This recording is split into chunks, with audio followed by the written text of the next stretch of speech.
عارفين يا جماعة الشخصيات الانطوائية اللي هي انطوائية جدا؟ اوكي، في شخصيات انطوائية مش عيب، اللي هي بتخرج وبتتكلم والدنيا معاها عادي، وفي شخصيات انطوائية خالص بعيدة عن كل حاجة، ما عندهاش اصحاب خالص، دايما بتفضل العزلة بعيدة عن اهلها، مش بتشارك حزنها ولا فرحها، في كبت كده في المشاعر. هي دي كنت انا. المشكلة بقى ان انا كنت شايفه ان دي ميزه، دي حاجه بتريحني كده، اللي هو انا نفسي اوضتي. كانوا دايما اقرب الناس ليا غيري شخصيتك. كنتش بقبل الكلمه دي، اللي هو انت ازاي بتقولي كده. كنت شايفه راي الناس وقتها سوري في الباسكت. المهم وصلت لمرحلة ان اقل حاجة بتسبب لي حزن واكتئاب. كنت دايما حاسة ان انا وحيدة وان انا بعيدة عن حتى اهلي وماليش اصحاب. واللي زاد فوق كده كمان لما دخلت الجامعة وشفت بقى حياة جديدة وناس جديدة، وسكنت وعشت في أماكن جديدة مع ناس من كل حتة،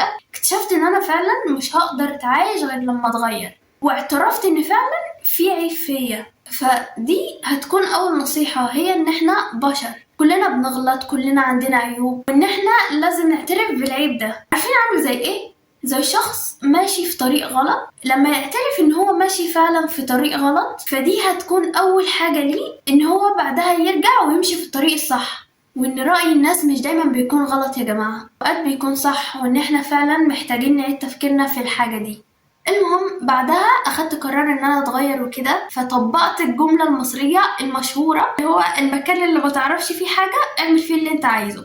لما سكنت مع ناس جديدة قلت لا، انا لازم ابين ان انا غير كده. فكانوا اللي معايا في السكن كنت اصحى اتكلم معاهم وانا بتكلم معاهم وهزر وحاجات كده، اللي هو انا نفسي ما كنتش عارفاني. كان عبث، حرفيا عبث، اللي هو حملت نفسي فوق طاقتي. دي مش شخصيتي، ما اقدرش اكمل فيها.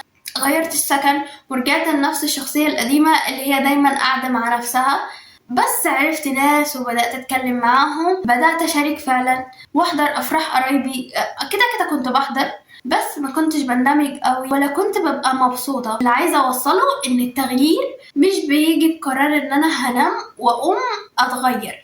عمرك ما هتغير عادة انت بتعملها مرة واحدة، فما نحملش نفسنا فوق طاقتها، احنا بس نحاول واحدة واحدة. وبالمناسبة من الأسباب اللي أنا عملت قناة اليوتيوب عشانها، هي عشان اندمج واشارك، وكمان عشان دي حلم طفولة وكده، وزي مدونة او حاجة كده ارجع لها في يوم من الايام ان احيانا الله يعني اشوف انا كنت فين وبقيت فين وهبقى فين. فما تنسوش بقى ان لازم نتقبل اخطائنا وعيوبنا، لان دي اول الطريق، وان مش دايما رأي الناس غلط، ومش دايما برضو ناخد برأيهم، اوكي، وان التغيير مش هيجي مرة واحدة.